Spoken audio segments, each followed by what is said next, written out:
কিয়ামতের আগে আগে আরো কিছু মানুষকে আল্লাহ পাক কিন্তু শূকর এবং বানরে পরিণত করবেন। এই হাদিসটা কি জানেন?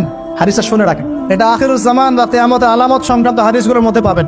আল্লাহ রাসূল সাল্লাল্লাহু আলাইহি ওয়াসাল্লাম বলেছেন, কিয়ামতের আগে আগে আমার উম্মতের মধ্যে, ভালো করে শোনেন, কিয়ামতের আগে আগে আমার উম্মতের মধ্যে একদল মানুষ বের হবে যারা মদ পানকে হালাল মনে করবে। কাকে?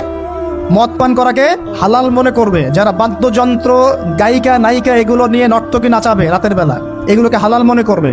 যারা অশ্লীলতা, বেহায়াপনাকে জায়েজ করে নিবে, ঠিক আছে, এরকম কয়েকটা পাপের কথা বলে নবীজি বলছেন একদিন সকালবেলা আল্লাহ পাক তাদেরকে ঘৃণিত বানরে পরিণত করবে। এটা হবে সামনে, কখন কিভাবে হবে আল্লাহ ভালো জানেন। এবার আমি কনসেপ্টে চলে আসি। এই যে পৃথিবীতে নেমে আসলাম, তাহলে আমরা কোত্থেকে আসছি ভাই? আমরা কি পৃথিবীর অধিবাসী ছিলাম? আমরা জান্নাতে ছিলাম, ওখান থেকে আল্লাহ পাক পাঠিয়েছে। এবার পৃথিবীতে এসে আদম আলাইহিস সালামের যুগে খুব একটা দুর্ঘটনা ঘটে নাই, একটা ঘটেছে। কয়টা? একটা। ভাই হাবিলের কোরবানি কবুল হয়, কাবিলের অন্তর্দাহ হয়, জ্বালা হয়। কেন হাবিলেরটা কবুল হবে, কাবিলের কেন হচ্ছে না? এই হিংসার বশবর্তী হয়ে কাবিল হাবিলকে হত্যা করে ফেল। হত্যা করে লাশটা দাফন করার পদ্ধতিও তার জানা ছিল না। আল্লাহ কাককে পাঠালেন, কাককে দেখে সে শিখলো। প্রথম দুর্ঘটনা হচ্ছে হাবিল কাবিলের দুর্ঘটনা। বলে রাখি, আজকেও নিজের ভাইয়ের বেশে বহু কাবিল মুসলিম সমাজের মধ্যে ঘুরে বেড়ায়। নিজের ভাইয়ের লেবাসে, পোশাকে, সুরতেই বহু কাবিল এখনো কিন্তু মুসলিম সমাজে ঘুরে বেড়ায়। তো আমরা কাবিলদেরকে কাবিলের পরিণতি সম্পর্কে সচেতন করতে চাই। হাবিল বলেছিল, তুমি যদি আমাকে মারতে আসো, আমি তোমাকে মারার জন্য হাত বাড়াবো না। হাবিল জান্নাতে যাবে আর কাবিল জাহান্নামে যাবে। কেন কাবিল জাহান্নামে যাবে? নবীজি বলেছেন, পৃথিবীর প্রথম হত্যাকাণ্ড সংগঠিত করেছে কাবিল। এই কারণে পৃথিবীতে যত খুন হবে, সমস্ত খুনের পাপের একটা অংশ কাবিলের আমলনামায় যোগ করা হবে। বলে নাউজুবিল্লাহ।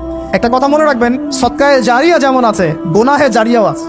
একটা মদের দোকান দিয়েছেন, যত মানুষ মদ খাচ্ছে, সমস্ত গোনার একটা অংশ আপনার কাঁধে আসছে। সিনেমা হল করেছেন, মানুষ সারাদিন নেকটা ছবি দেখে, নগ্ন ছবি দেখে, যত মানুষ এখানে পাপ করবে, সমস্ত পাপের একটা অংশ আপনার কাঁধে যাও।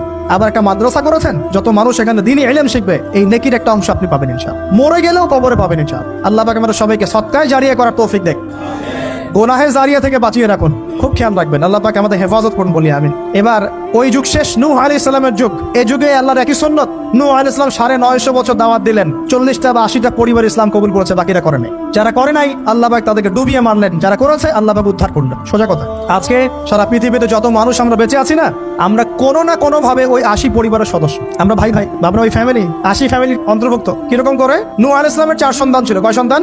এক সন্তানের নাম হচ্ছে হাম। কি নাম? হাম। হাম ছিল একটু কালো বর্ণের। হামকে দিয়ে আফ্রিকার কন্টিনেন্টে যত মানুষ দেখছেন ব্ল্যাক স্কিনের, কালো স্কিন, এরা সবাই হামের বংশধর। মজা না বিষয়টা? মানুষের অস্তিত্ব পৃথিবীতে, ইতিহাস, এগুলো খুব ইন্টারেস্টিং টপিক।